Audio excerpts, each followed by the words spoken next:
Thank you, Doc. I sent him a message yesterday going, please play that for me. Good morning, everybody. East Hawaii Center for Spiritual Living.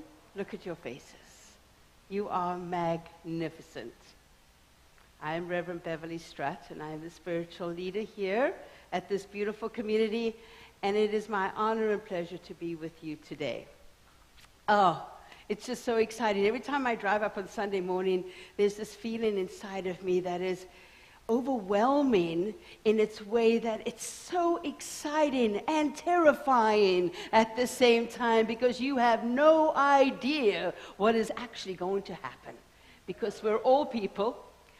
Chicken bones? Are you serious? Chicken bones. Oh my goodness, but you gotta love it. Adam, thank you so much for that. I stood witness to Adam's journey, and I hope to think that I was a beneficial presence during it, but I wasn't always kind. I like to be kind, but I wasn't always kind with him, because even this last week I said to him, pull up your big boy pants and get it together. And he laughed. I was like, yeah, sure, because you never know. You never know what could happen. Things could go a little crazy. So thank you so much for your wonderful creative thought. So how has this week been, everybody? It's a little warm, so I'm going to be doing this a lot, okay? You know, we've been celebrating the week of Rosh Hashanah, which means that we're in the 10 days of awe. Doesn't that just sound brilliant? The 10 days of awe. Looking around, seeing what is brought to you, seeing what is yours to look at, re-examine, maybe toss, bring something new in, because we're going to be invited in a couple of days through Yom Kippur to do that. My week was a challenge. I always go to awe. It's my favorite spiritual practice. And on, I think it was Tuesday morning or Wednesday morning, I don't even remember which day it was, the man I consider my father-in-law passed. So that took me for a loop. And as you can see, I didn't expect this response. I did not. Of course, we were fairly close, but grief can come at you with a spiritual 2x4 if it wants to get your attention. And we don't always know what is going to grab our attention. So I canceled my classes on Thursday, and I said to my students, I'm walking out the example of what I would ask all of you to do, which would be spiritual self-care. Look after yourselves first. Now, those of you that know me know I'm a bull. I get my big girl pants on and I go forward in it, and I chose not to. I chose to do something that was for me and that I would want to be an example for each and every one of you. It is important to look at yourselves when you need it. I could see the awe in every one of those moments. I took the time to celebrate this person's life. And more importantly of all, I was able to walk it through with a certain amount of grace. Because had I not done that, there would be a puddle right here for you right now. And we wouldn't be talking about anything else. It would be done. So I honor Mike. I bless him on his next adventure. And for all my students for Thursday, thank you so much for supporting me and coming here and seeing all of you. It was the best thing I could have done this day. So thank you for that. So, whew, that was a big one. Got that out of the way, and I can breathe again. So we have in front of us this month, you know, we've been following the global themes for Centers for Spiritual Living. And for this month, we are looking at living everyday wonder through our finances. Yeah, okay, this is great. Yeah, everybody's going, no, let's not talk about money. Don't want to talk about money. Let's just put it aside. We'll find it later. And actually, part of that is going to be the truth for today, because the topic for today is called Swimming in the Infinite Ocean. If you can't see very well, that's a big, beautiful jellyfish in the front of it, because I'm amazed by jellyfish. They're just phenomenal creatures. So we're swimming in this infinite ocean. It's very easy to see these things, especially here in Hawaii. We get to walk down the road 2 miles and see that ocean. We get to drive over. I remember the story when I drove my first time to Kalapana, and I came over that last road, and I thought we were having a tsunami, because you know the horizon meets you. Same race where you at. Yeah, it didn't look like the horizon. It looked like a tsunami. I'm like, maybe I should back up. Maybe I should back up a little bit. I wonder how fast I can run. It was just, and as I did the dive down, of course, the ocean came with me. But there you stand on that edge there, 2,500 miles to the next piece of land. Talk about an infinite ocean. You know, it is an expanse. It's phenomenal. There's a grandeur about it that is almost, it's difficult to grasp. It's difficult to understand. Now, a lot of us go snorkeling. I know, I can point out the people that I know go snorkeling.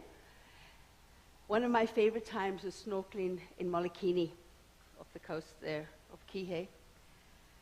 When you are in that water around Molokini and you see what is there, that amazement of what is in this infinite ocean. Where are we swimming? What are we doing in this ocean? The magnificence of it. We can get an idea of that even in that small space. It's not confined to there. It is all over the planet. Dr. Ernest Holmes, he says this about our infinite environment. We are surrounded by an infinite possibility. It is goodness, life, law, and reason, and it wishes to be expressed through us. All right. So we're still in the watery ocean. He says this too. There is nothing that life could possibly withhold from its creation, since it has poured its imagination and thought and feeling into everything and spilled it over. The ocean of life is forever flowing. We could just as well dip a gallon of water instead of a pint from it. So we look at this ocean, and we understand that the ocean is only part of this deal. We also have all the stuff that we're in, the air. But what about the whole? What is that whole? What is that essence that is the creation, that is in and through every single thing? Everything is created in it, of it, around it. It is through every single thing. It is this incredible wonderment, and I call it God. You can call it infinite source, intuitive life. You can call it whatever you like, but at the same time, it is all around. It is everything that we are in.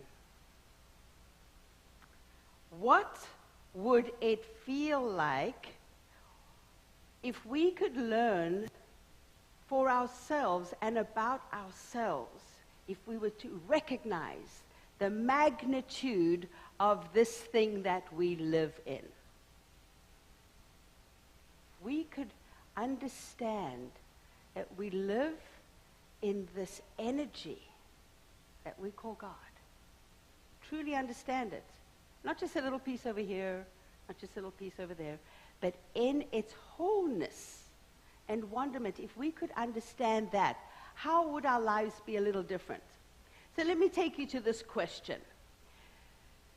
Do you think fish contemplate water? What do you think fish think about water? Do you think they contemplate wetness? Can you see the fish over there, on the side of the little cave with a little whiskey and a cigar going, so tell me, what is this thing called wetness? Do you think it really exists? I don't know it. I can't feel it. They tell me there's wetness, but I can't feel it. I don't know anything about wetness. And this thing, water. They talk about water all the time. What is water? You can see them. They're little churches. Well, I don't know. Water? Really? Does it really exist? I'm going to take this and I'm going to question it. I'm going to write a whole philosophy around water because I don't think water is real. right? Can you imagine a fish doing that? It's the same thing with a bird. Do you think a bird contemplates air? I don't think so. I don't think they contemplate the swirls of the rises of the currents of air. I don't think they do that at all. They just fly. It's like, it's air. Yeah? What is air? I don't know. It's the stuff. I can't see it, but I can see some of the energy that swirls, that takes me up when I fly. It gets underneath my wings. I can go. It's so we have this idea that we always have to understand what is going on. So the fish understand how water works, how the currents work. Do they really understand, or do they just use it? I think they just use it. They just do. You know, I don't know, was that movie Finding Nemo, where there was a place, I think, where there was a swirl and a current, and it took you to a far-off place, maybe never to come back again, but maybe you did, right? I don't think there was a philosopher fish, a little Socrates, you know, like a little fish Socrates sitting back going, well, let's think about this. No, they're in it and they just do it. There are natural laws that govern the currents of the water. They're the natural laws that govern the air, and the creatures just use it. They don't analyze it. They don't try and persuade themselves that it doesn't exist. They just use it. You know, it's like Mark Nepo says this so beautifully. He says, if you try to comprehend air before breathing it, you'll die. Seriously. If you want to take the time to dissect or comprehend air before you actually breathe it in, you're gone. You know, he says this lovely story about this idea of, you know, we should just live. Can we put aside all of these questions and just be in it and just live? He says there's this Hindu monk, this Hindu sage actually, who one day in the middle of this service, he suddenly rushed in, he roused and ushered all his students outside of the monastery, and he sort of gustled them around like little ducks, and he was like, get back into life. Get back into life. He goes, life is to be experienced, not understood. Life is to be experienced, not understood. Yeah, that's a little difficult for us humans, because we want to understand every single thing. We want to know exactly what the stuff is around us. We can't possibly imagine there's this thing, this creative intelligence that we can't see. We just can't even imagine that. However, there's something that we have gotten into place. We've understood there are general laws of nature that we are a part of. So you can see that thing about finances. I left it way behind, because we're not going to talk about finances. I want us to understand how we come to have our experience in this world, in this thing called God. Can we have a different understanding of it so that we don't have to deny it? Can we just accept it? Can we see the laws of nature around us and go, great, I am going to allow those laws to permeate my life. I'm going to follow them and use them in everything that I do, so I can have a different experience right here, right now. We question those laws. Of course we do. We see them. Some of them are easier, some of them a little bit more difficult. Electricity. It's pretty easy. The funny thing is that electricity's been around forever and ever and ever, right? Even in the time of Moses, electricity was around, but they didn't know how or anything about it, so they couldn't use it. We've progressed, we've gone to electricity. How about gravity? Does anybody ever want to question gravity? Right? Do you want to question gravity? The wonderful thing about gravity, which is the best way to see how nature's laws work, it's unbiased. It doesn't care if you're a pebble, doesn't care if you're Mauna Kea. It's going to hold you equally. It's unbiased. This is a magnificent lesson to know about the laws of nature. God, it doesn't care about who you are, what you think, who you love, what you're going to do today or tomorrow. It's going to act upon you regardless. Isn't that fun? Yeah, it's scary though, because then we get in to the law of cause and effect. That's one. That's one that we have to try and understand cause and effect. Or not. You can be like a fish and just let it be part of who you are, knowing that every action you take has an equal and opposite reaction, or at least a reaction. It doesn't always have to be opposite, but it will have a reaction. Cause and effect. You can't do anything without causing something and bringing back the effect. But we do have something in our back pocket. It's called choice. As humans, we have choice. So we get to consciously choose how we want to walk our paths. And in accordance to that choice, we're going to have a desired effect. Always? Yeah, not so much. Sometimes that effect isn't exactly what we thought we were going to get, because we have a whole lot of stuff inside of us. But that's another class.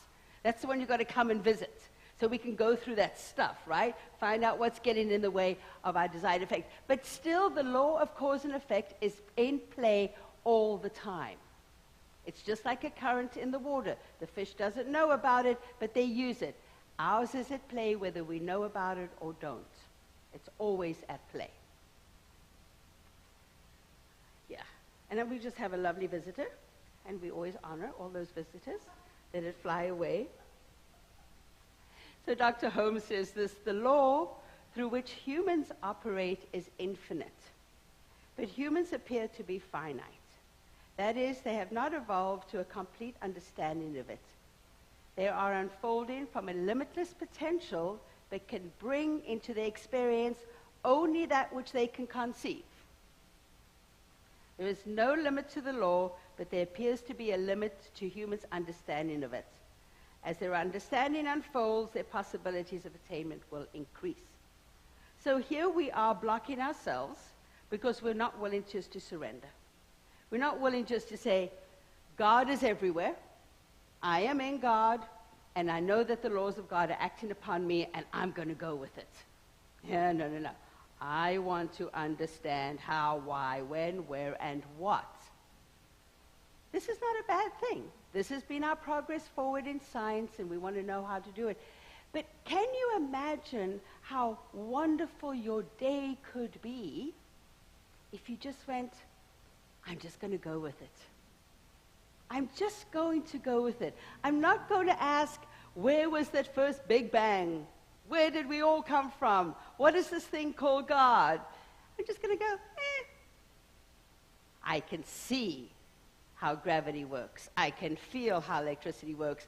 I can see cause and effect in my daily life over and over again. I'm going to go on the ride. I'm going to be open to the possibilities of what this day can be. That would be fun. That would be a great time. So here I'm bringing you back to finances, the law of circulation. You know what? It's just another law. And this is the one we fight the most with. This is the law, a natural law of the universe that happens everywhere. If any of you have grown up on a farm where you actually had to irrigate by hand with a hoe, anybody? I had to, yep. You make the space, and guess what happens? The water flows in. Wow, it's such a great concept. It's so new. No, it's not new. This is just the way it works. Even in a river, You build a dam. What happens? The water stays. That's not what we want. We want to be in circulation. We've seen what happens when the water stops. The River Jordan, the Sea of Galilee, the Dead Sea, perfect example. Sea of Galilee, the water runs through it. Dead Sea, the water stops. Circulation is where we want to go. We want to open that space so that more can flow in. I'm not just talking about your finances, but you know what we do in one part of our life, we do in all parts of our life. So we want to do this in our day, in our joy, in our gratitude. Spend it. Get it out there. There's going to be this big gap. What's going to happen? It's going to flow in. It's easy. It's wonderful.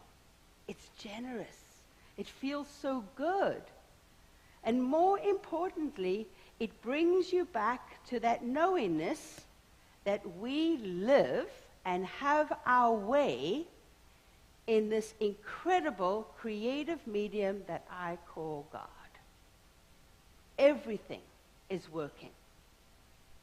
The only thing that gets in the way of us enjoying all of it is our doubts and our desire to talk it away. We do. We do. We want to have that argument about it doesn't exist because we can't see it, as opposed to embracing the idea that we can see the outpicturing of it. Let's go. You know? I know in class that we've just done, in the abundance area that we're talking about, my students are having a field day. They're like going, oh my goodness, there's $300 happened in my bank account. Oh my goodness, somebody bought me lunch. There is an awareness and an understanding that we get when we get involved in this. But these things are happening anyway, folks. Every minute of every day, all of these laws are in effect, whether they're affecting the fish, the birds, or us. But we're the only ones that want to fight it. We want to find a different way, unlike what is already in God. What is it that we could learn about ourselves and our lives when we recognize the magnitude of the wonderment we get to have our experience in? That is the question for today. If we can honestly see this magnificence around us, lean into the laws, knowing that they're in action anyway, embrace them as opposed to fight them. It sounds so good and so easy, and yet we still have to go through the process of it. So let's lean in to Dr. Ernest Holmes again. You know, I always tell you that whenever I am putting together a talk and I ask for inspiration, we get the most amazing things come our way. You remember my fire ant story? Sorry, no fire ants this day. Thank goodness. But I was like, okay, I need some help with this. I need some help with this concept, getting this idea across. So I went and stood in front of my bookshelf, and I was like, I've got a great bookshelf, I got to tell you. The books are amazing, even the ones I haven't read. Anyway, it's just brilliant. And you know what? I went like this, and I pulled it out. It was called The Science of Mind. Anybody seen that book, The Science of Mind? It's about this thick, right? And it's so easy to read, right? It wasn't the Science of Mind one that I pulled out. I pulled out a different version of Science of Mind, and I would actually maybe call it Science of Mind for Dummies, except it's not the title. And this is what was in it. The very first paragraph. I'm like, all right, this is what everybody needs to hear on this day about this subject. All right, it's called Nature Waits on Humans' Self-Recognition. Isn't that a lovely statement? Nature waits on human self-recognition. We note that from the day, and Dr. Ernest Holmes calls God instinctive life in this paragraph. So when you can say instinctive life, creative medium, God, you interpret it. You got the filter right here. Change whatever you need. We note that from the day when instinctive life brought humans to the point of self-choice, it left them alone. And from that day, instinctive life has waited on humans' unfoldment.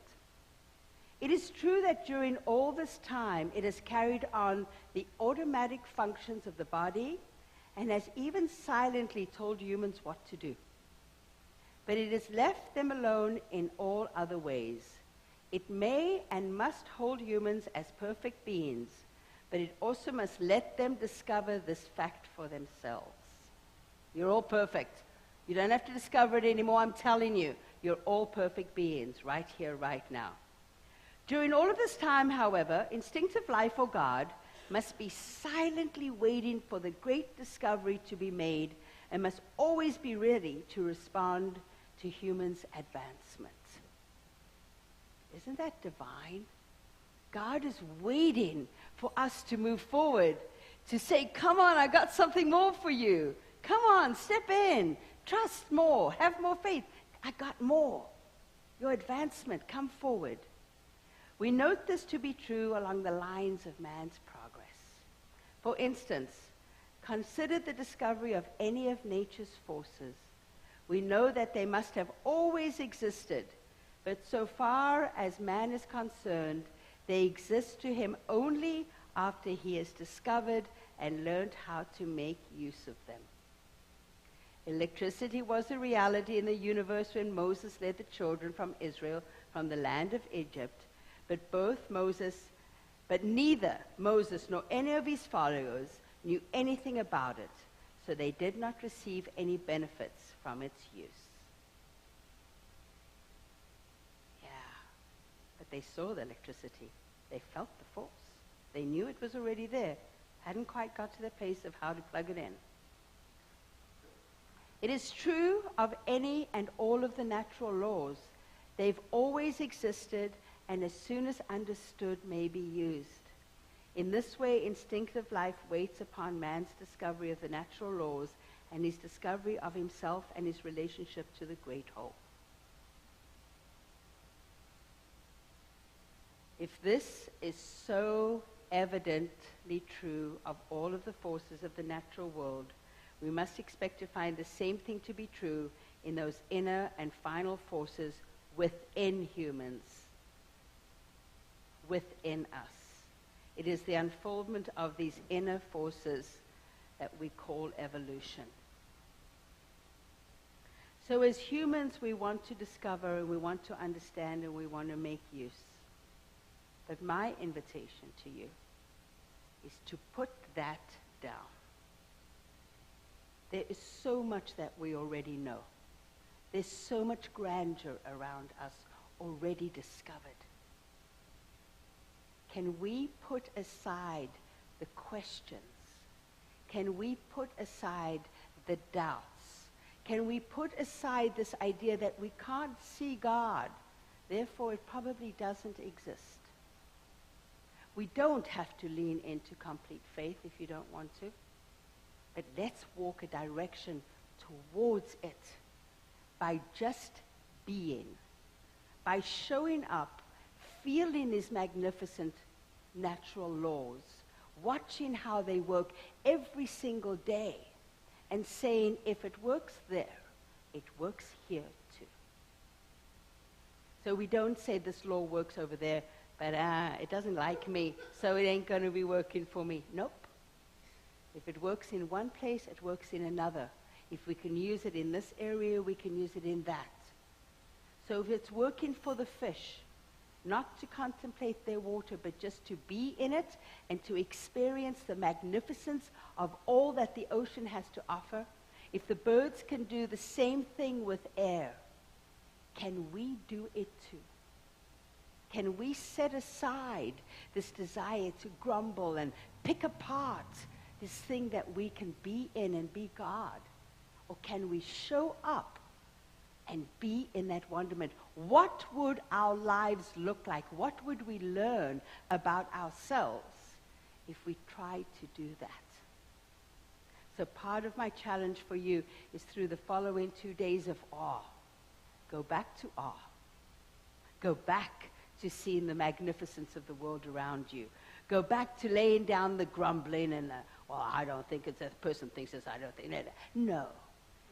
Lean into the natural laws that are happening around you and let them take you up to the surface, down to the depths. Let them wander around you and show you the magnificence of who you truly are when you allow it to be.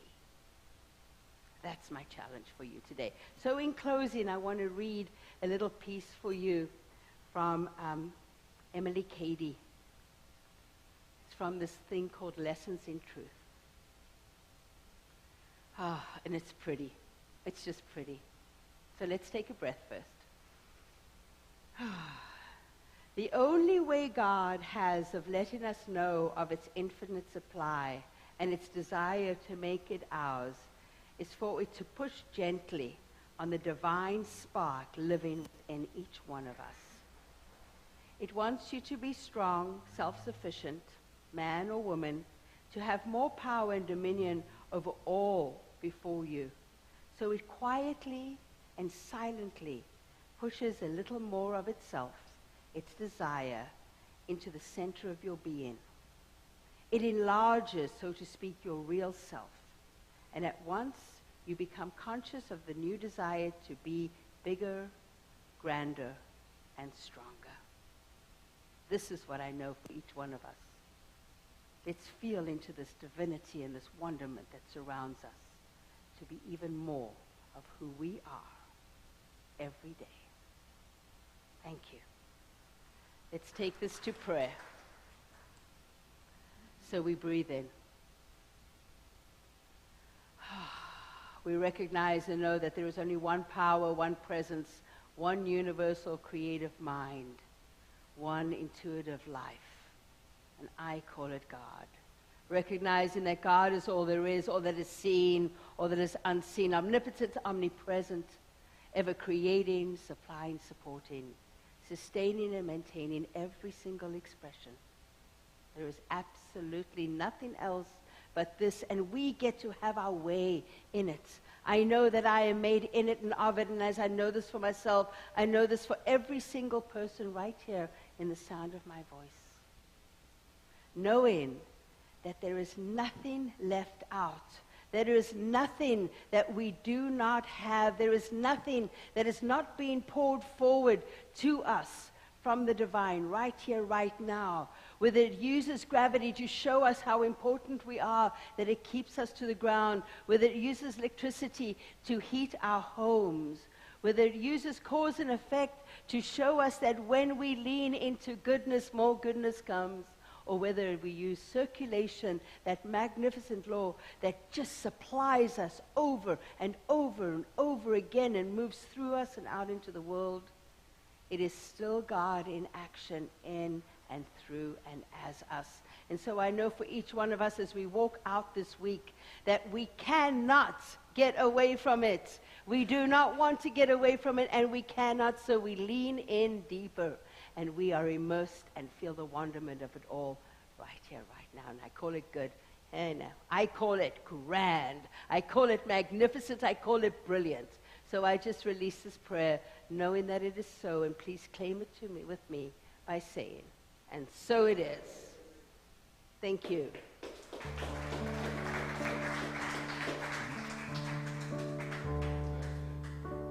God's love is deep within me, ever satisfying my soul. God's love is deep within me, ever satisfying my soul. Well, I looked deep within me, and what did I see? Ever satisfying my soul. The love of God so full and free, ever satisfying my soul. God's love is deep within me, ever satisfying my soul. God's love is deep within me, ever satisfying my soul. When I feel the peace that sets me free, ever satisfying my soul, I know that I am one with thee, ever satisfying my soul. God's love is deep within me, ever satisfying my soul. God's love satisfying my soul. Here we go. God's love is deep within me, ever satisfying my soul. God's love is deep within me, ever satisfying my soul.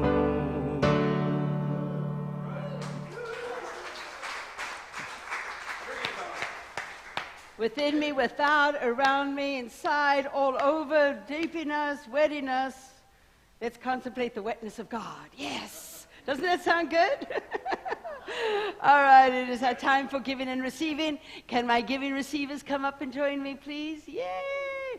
I love that term. Thank you, Lucinda, for our giving receivers. And look, wait, this one. Lucinda put these lovely things inside my basket for me to receive your wonderful contributions. So there's so much. Well, first of all, let me just say thank you for all of the contributions. It keeps us here, gives me an opportunity to share the stuff and it gives opportunities for others to share through their talents all over the place. We have all these different ways that we can receive. We do have, our website is up. It's got a 6.0 update, so it doesn't look like it should. You can still go there and donate, though. I promise that the link still works. Or in our newsletter. And of course, our baskets are coming around, and I've told everybody this, I just love receiving checks in the mail. I'm very basic, very just down to earth, just very basic. Yeah, I love that. So, I would like us to do our affirmation.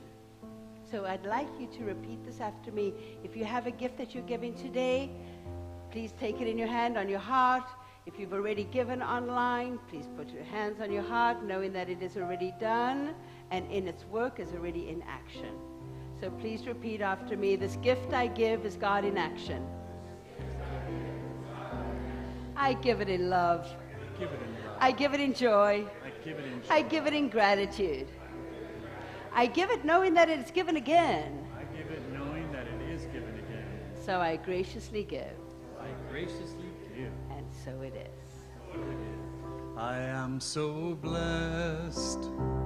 I am so blessed.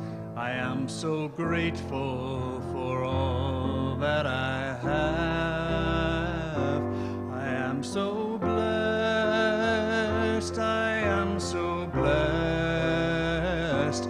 I am so grateful. I am so blessed. I am so blessed. I am so blessed. I am so grateful for all that I have. I am so blessed. I am so blessed. I am so grateful. I am so blessed. I am so blessed. I am so blessed. I am so grateful. Wonderment of the divine. We know that all that we're given today circulates out into the world, and I know that it is good. So with gratitude of an open heart, open mind, and open arms to grab and receive each and every person here with their love and their joy and their wisdom, I say thank you. Thank you.